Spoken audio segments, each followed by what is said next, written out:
Hi guys, welcome back to Mansell Media Corner, and today I'm going to do a top 17 ranking of Iron Maiden studio albums. A lot of people on YouTube have done the same. They've ranked Iron Maiden albums from their least favourite to their best. But you might think to yourself, why Iron Maiden? Because everybody loves the Beatles, ABBA, etc, etc. I am a huge Iron Maiden fan. Like Rock God 2004, etc, etc. So, pardon me. So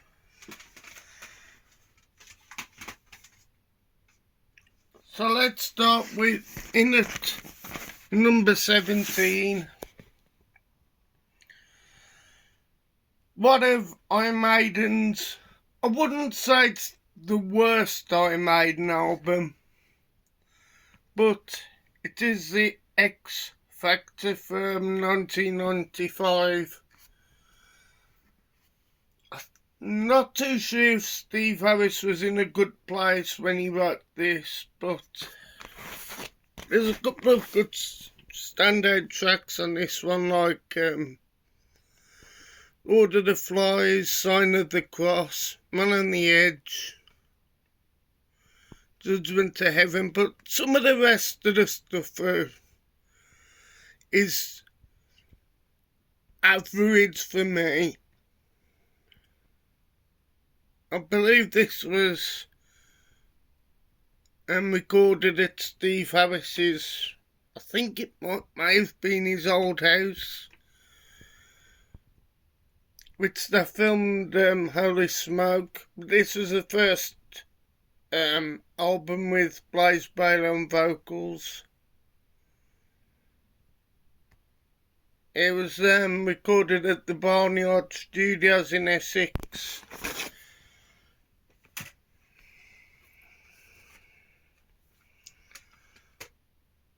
Then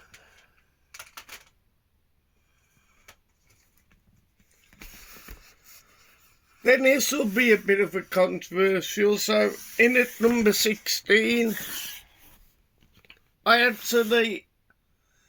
love this album, don't get me wrong, but I believe I made and played this live when I saw them on this tour in its entirety, but it's a matter of life and death.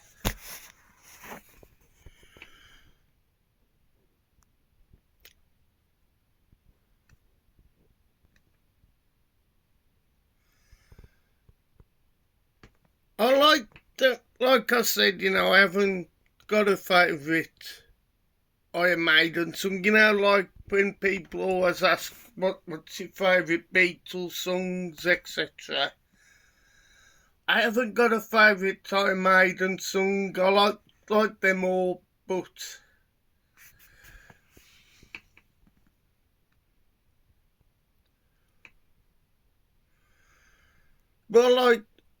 the only letdown of this one is the lead single from this song, which is Different World, but the rest of the songs are decent.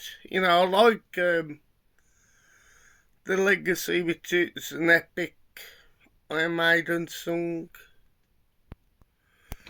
So then that's in at 16. In at 15 now.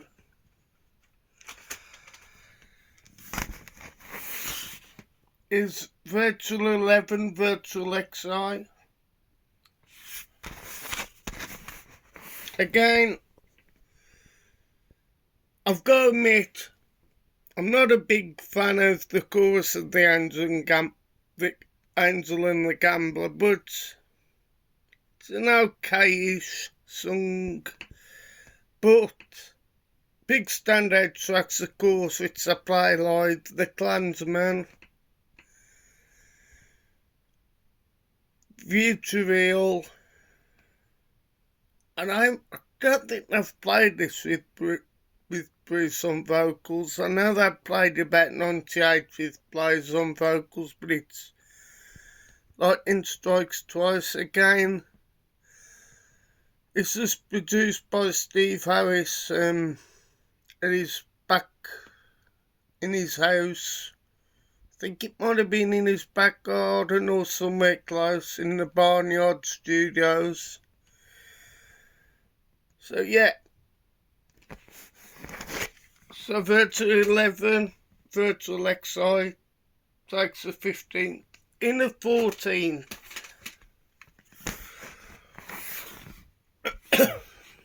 I was actually going to put this one last, but the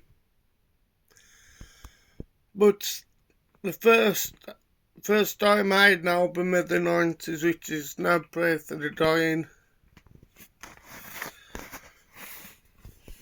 The reason I like this song, part of the reason why I like this album,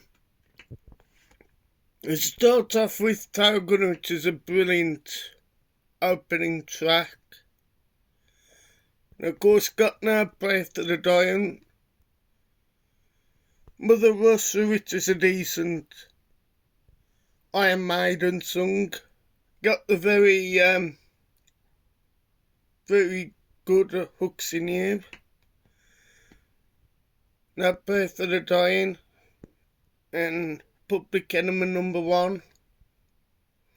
The only weak song on this one, I think, was a UK #1 at the time. Which, if I do remember, I think I may have got a Christmas #1, but of course Cliff Richard had to complain. But it's Bring Your Daughter to the Slaughter. But we also got the very, very funny Holy Smoke music video included in the enhanced.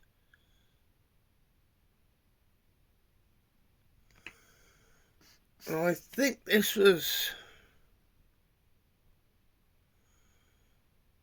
it's done by Martin Birch.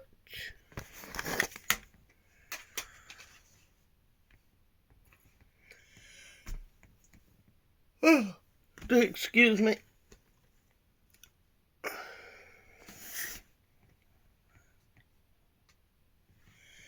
In the 14, I've got the album somewhere, but it's Dance of Death.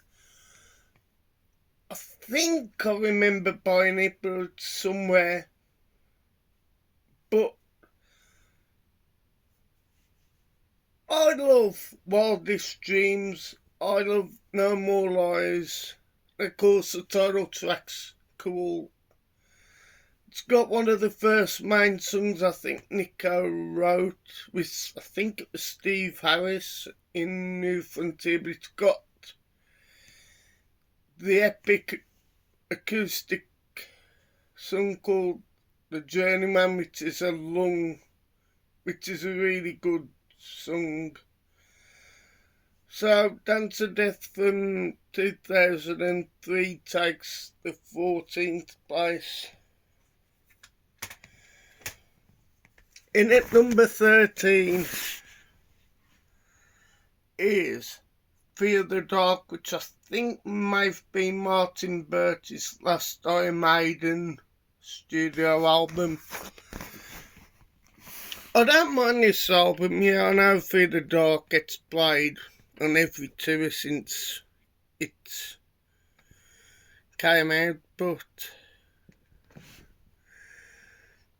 I've just noticed, like I can inlay the Iron Maiden, it's like tells you who wrote the songs. I've just noticed, if you look carefully, the apparition, it's got stroke girls.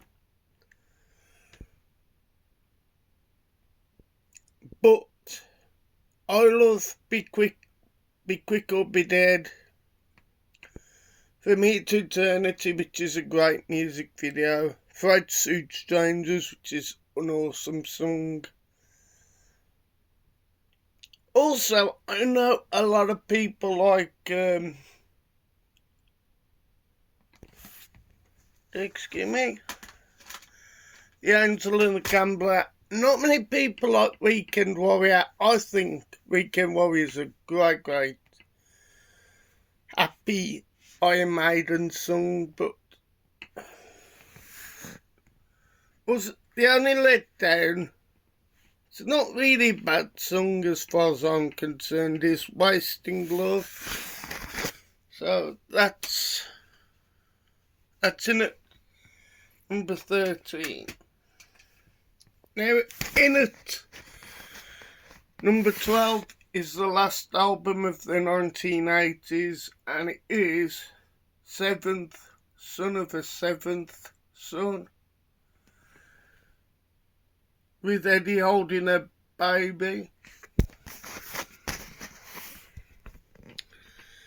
Again, the reason why I like this album, it's got Moonchild on, Infinite Dreams, Evil That Men Do, the title track's a long song. But I like The Prophecy and Only the Good Die Young.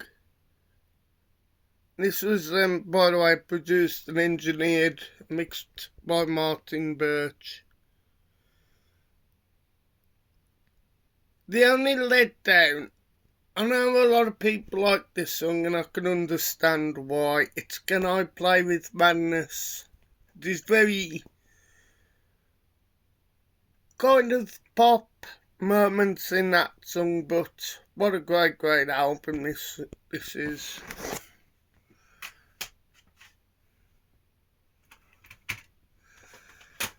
Now, in at number 11 now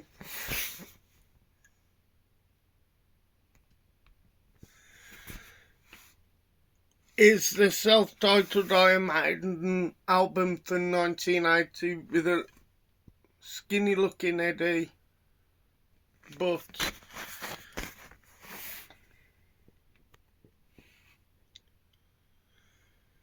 what a great debut though at the time. I think it came out about April of 1980, but this was produced by Will Malone. I'm not too sure if he did any other Iron Maiden albums, but you've got the epic Prowler, Sanctuary, Remember Tomorrow, Phantom of the Opera, Charlotte the Harlot, Iron Maiden and Transylvania. The only letdown is Strange World. In defence, it's a good song, but I'm not the biggest fan of this particular song. And also it's got Running Free, which is better live than it is on the album, no matter if it's Bruce Dickinson or Blaze Bayley or Paul Di'Anno. It's better live than it is on the album. So yeah, so I made it.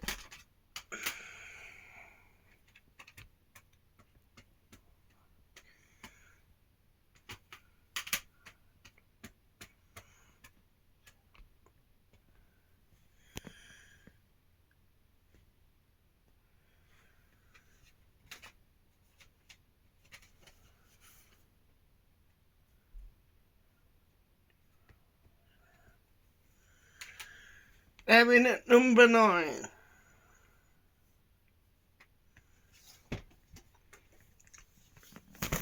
is this particular album, which is The Book of Souls. I love this album.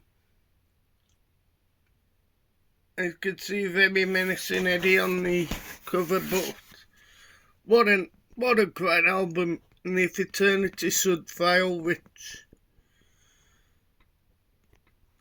if you don't know, Bruce Dickinson has got his debut album coming in March.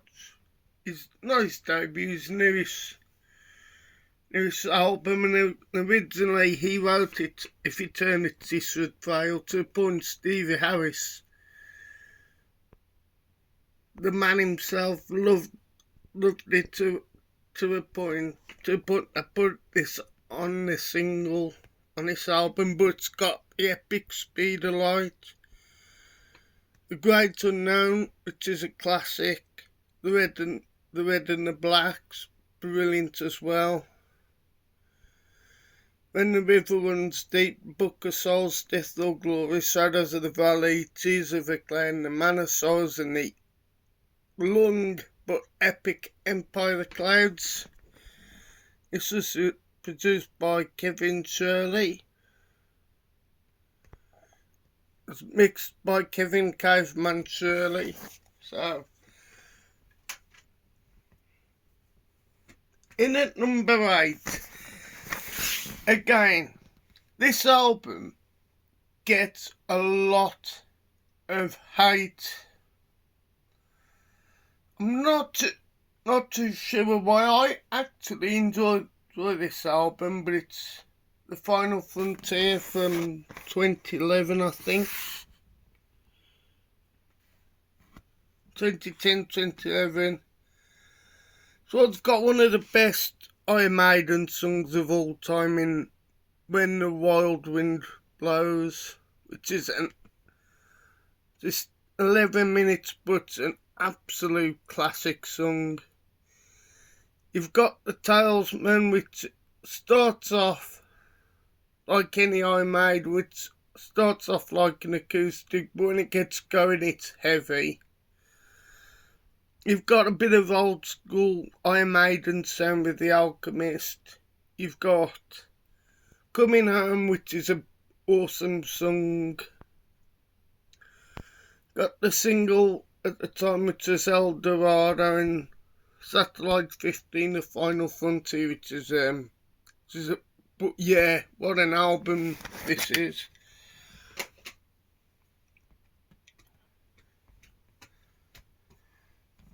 Got seven more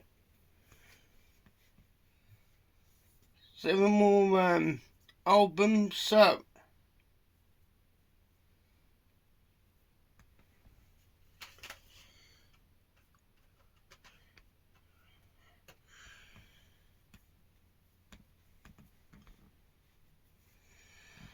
my next pick is the first album of the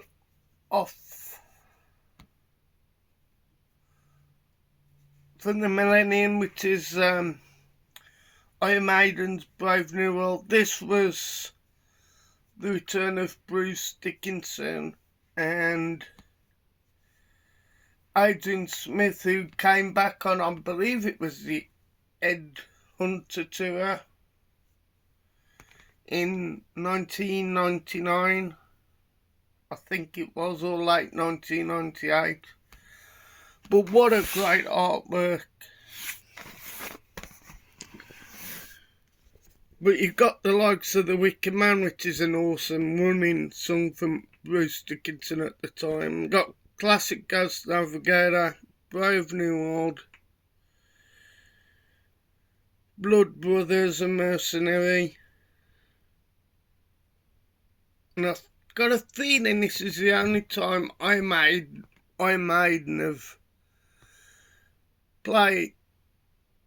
I'm not too sure if they've ever played The Thin Line Between Love and Hate or The Nomad, but they've played Out to Silent Planet a couple of times. But what a great album for the new millennium, which came out, I think, 2000. So, yeah, that's Brave New World. Taking a sixth place now is the album The Year I Was Born, which is Killers. What a great album. This was the first album I think Martin Birch produced, which at the time I gave him nicknames, said he's the headmaster. But you got the classic Rothschild, Murders in the Rue Morgue, Another Life, Genghis Khan, Innocent Exile, which is an awesome song, Classic Killers, Prodigal Son, which is, I think, written by Agent Smith. It is one of the first, like, acoustic songs I did as a band. Got Purgatory, I believe it was a single. I think Twilight Zone was. You got The Drifter, but this was the last album with Paul Diano.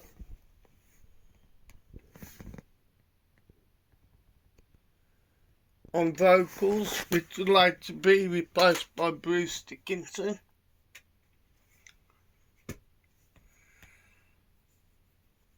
In at number 5 is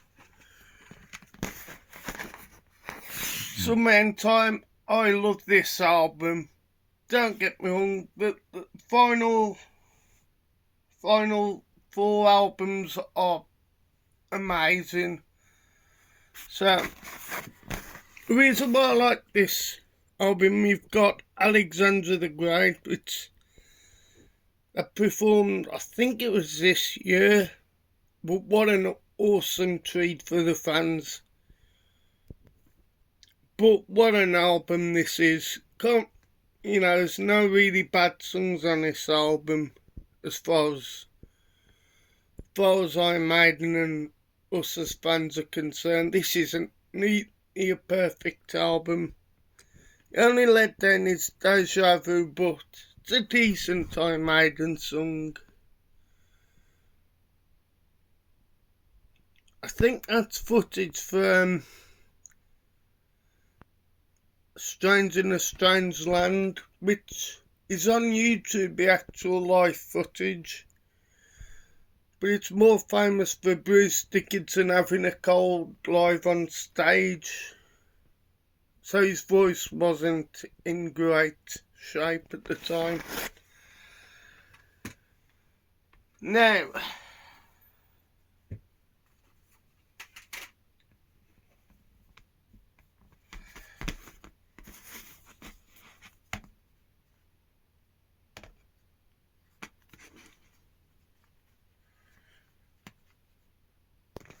excuse me while I've just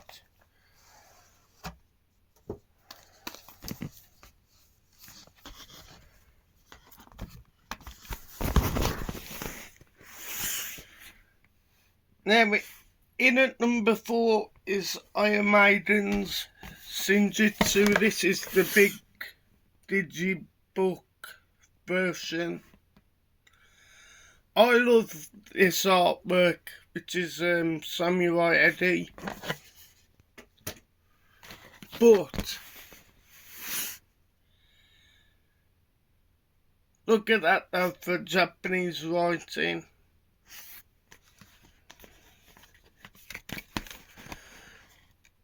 But here is the songs.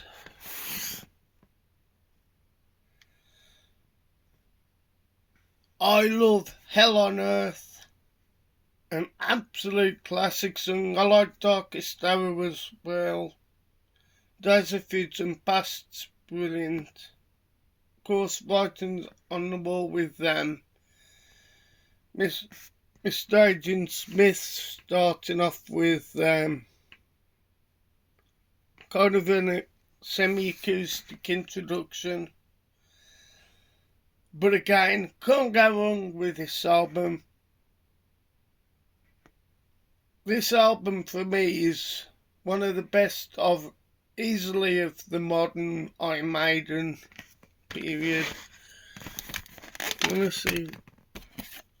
As you can see, look at that for great Eddie artwork. It's the same image but in blue.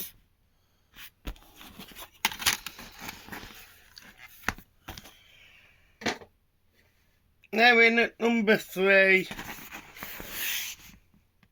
is Peace of Mind from 1983, the first appearance of Nico McBrain on drums. What can I say about this album? Like plenty others who have done rankings, this album is one of the best. One of the best albums of 1983 in terms of music in general. You've got kind of Sun and Steel, which is a nod to Thin Lizzy. It's got kind of that Thin Lizzy vibe.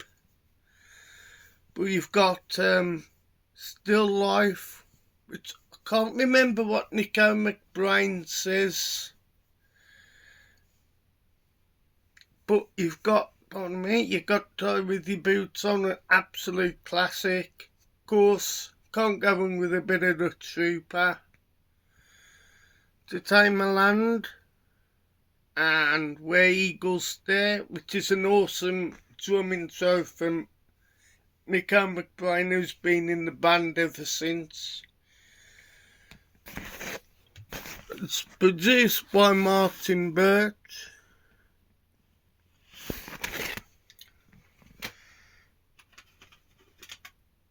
Now, in at number 2, what an album this was.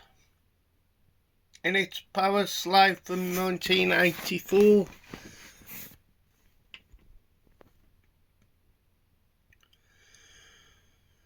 What an album this is. Started off with Isis High and ended off with The Epic Crime of the Ancient Mariner. But, like I said, you know, this album is just perfect as far as I'm concerned, and a great edit out resting. We've also got 2 Minutes to Midnight, Power Slave, which are some of the big songs. And in at number 1, no surprise, Bruce Dickinson's first Iron Maiden album and Clive Burr's last. But absolute epic Number of the Beast from 1992. You got epics like Hallowed Be Thy Name. You got Total Eclipse. I'm not too sure it was originally on Number of the Beast, but I wish Iron Maiden played Total Eclipse again. It's an absolute nod to Thin Lizzy type of a song. You got Gangland, which not many people like. I think it's a decent song. Got the epic Run to the Hills, Number of the Beast, 22 Acacia Avenue,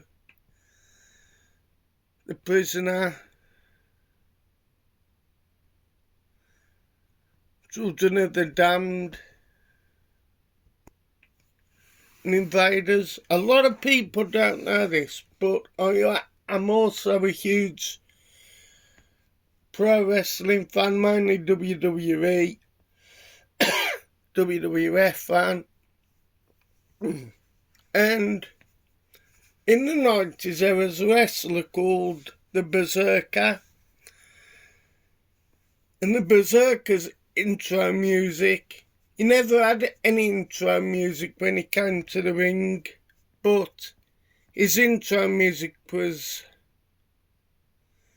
the Invaders, because he played like a Viking gimmick with his sword, etc. So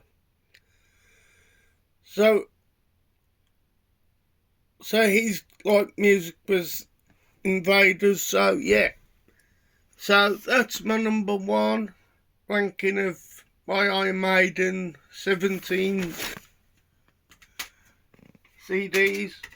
Speaking of like ranking, I'm going to show you the rest of my Iron Maiden CDs. There's a lot of interesting stuff in here. So we've got Best of the B-sides, which is the 2-disc version, which has got some of the Soundhouse tapes, etc.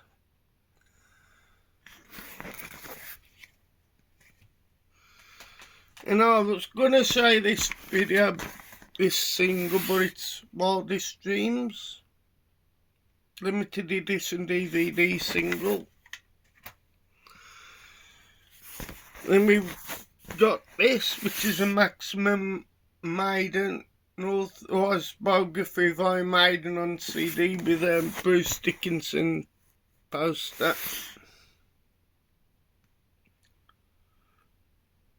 It is brilliant, brilliant CD. Well, a couple of live Iron Maiden, which is Flight 666, which I have on DVD as well.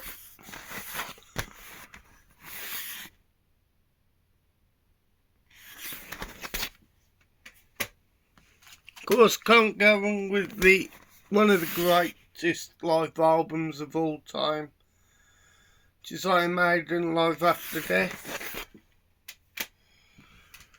And a couple of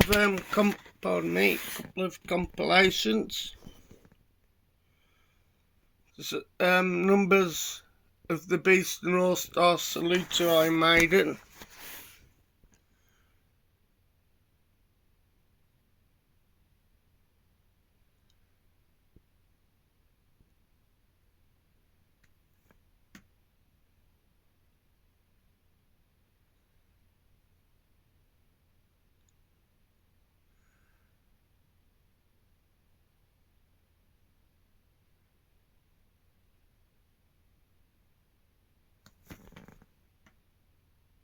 Well, what a great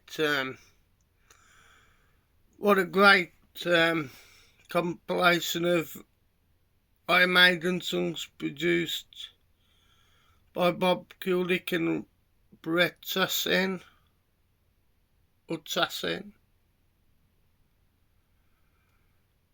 Like I said, you got some awesome guitar players and bass players and drums represented. This is the only bootleg copy, but it's Storming Brixton from 2002. I think it was the Clive Burr benefit concert at the time.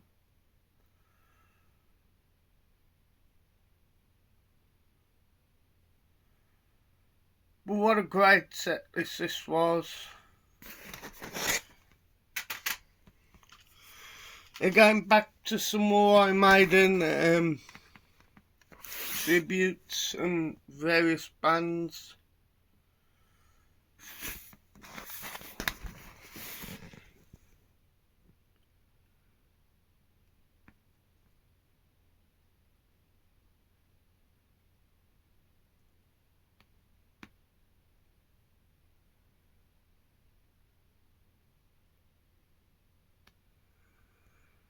But some of these, compilations are worth checking out if you've never heard of these bands before.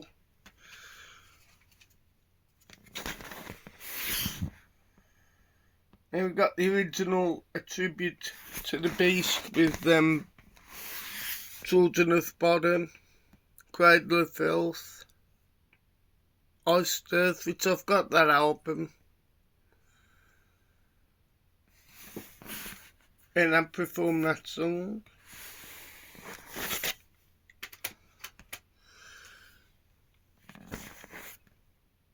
Oh, this is me. And we got Rockin' Rio, which has got a very good lenticular Iron Maiden sleeve. As you can see there, it's almost like a hologram. But this, I think, came out in 2002, if I recall rightly. It's got, I've also got this on DVD as well.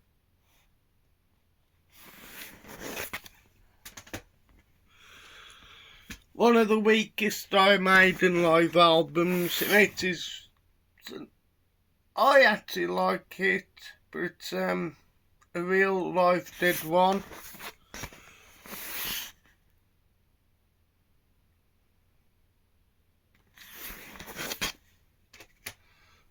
Then we got live at Donington, August 22nd, 1992, which was the last time I think they played Monsters of Rock before it was downloaded in 2002, 2003.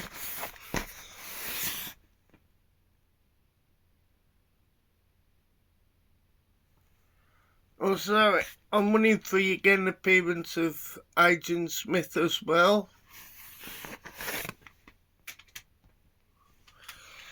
Back to the Iron Maiden singles, it's Wildest Dreams, which came out, I'm going to say 2003-ish. That's one of the tributes, which is a tribute to the Beast Volume 2.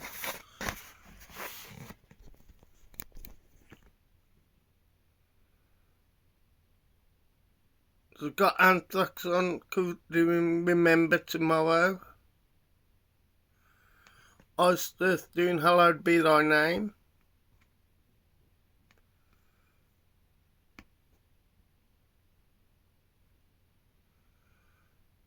Yeah, some awesome covers on this.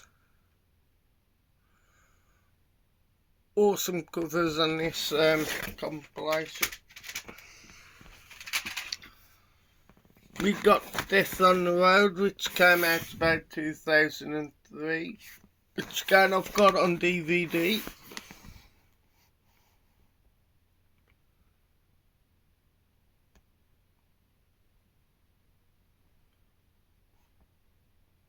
Again, great live album from Iron Maiden perspective. And a rare single, which is Man on the Edge,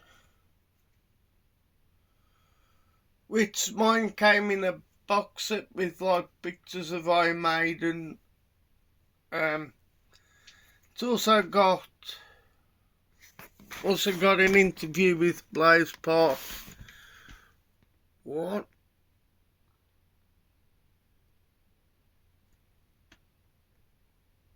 And it's got the Edge of Darkness on, and Judgment actually should have been on one of the Iron Maiden albums. I think it was a B-side, but what a great song, Man on the Edge. And back to the singles, it's Number the Beast. This one's got enhanced video of the Camcast version of Number the Beast at live at Brixton. I don't know if Iron Maiden officially released this particular live concert. Like I said, though, I've got the bootleg, but I would like to see some of these live Brixton type of shows on DVD, etc., or Blu-ray.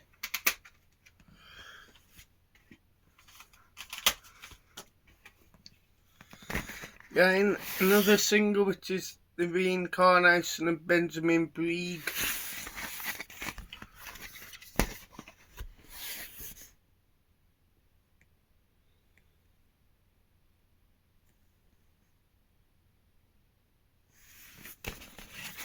Getting a grim looking Eddie as well.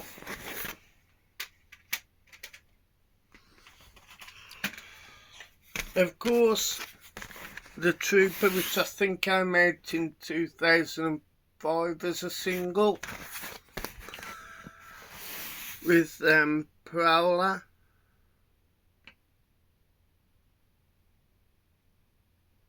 Of course, got live in 2003.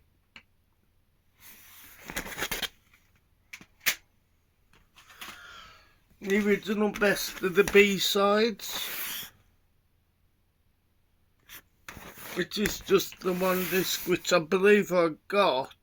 Did I get this from Walmart or H? Perhaps I got it from H&V.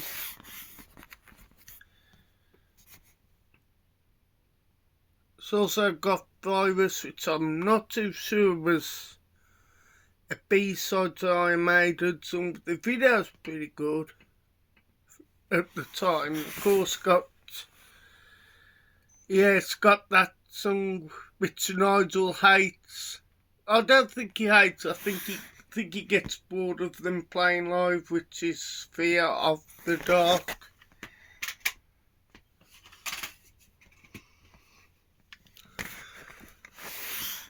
And of course, the single of Run to the Hills with Eddie donning the Bruce Dickinson clothes.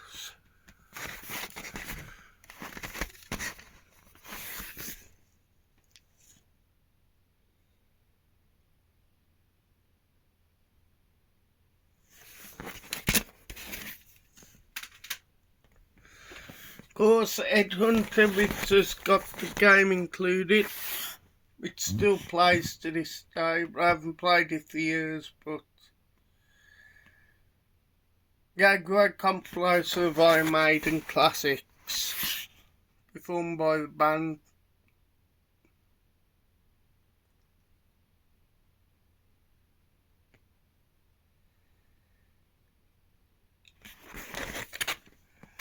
And the last one was in Kerrang magazine, which is Made in Heaven, which is a tribute to Iron Maiden, which has got like bands like Metallica, Avenged Sevenfold, Coheed Cambria, Devil Driver, Dream Theater, Machine Head, and Trivium, and other great bands who would be in Kerrang at the time. So, thank you for watching Mansell Media Corner. I'm gonna do a couple of shout-outs to the following. My good friend Pete Down Bunny is a massive WWE fan. Does like his professional wrestling like I do. Rock God 2004, which of course is Nige. I Emma Reviews as well, who did his Iron Maiden ranking.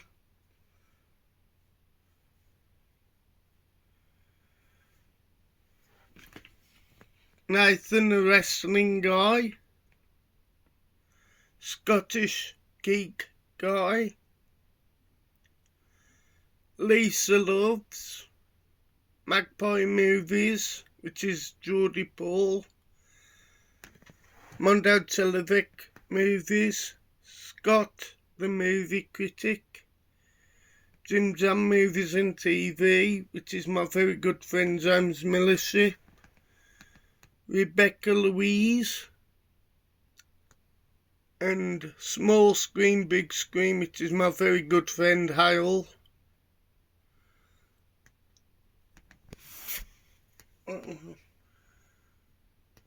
And Jamie Powell and Big Paulie.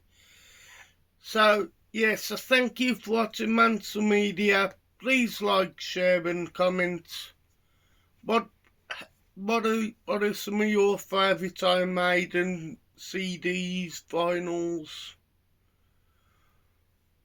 or your favourite Iron Maiden song? I always like reading, I was like reading the comments what people put. So anyhow, thank you for watching the channel, and goodbye folks, and up the irons. Thank you.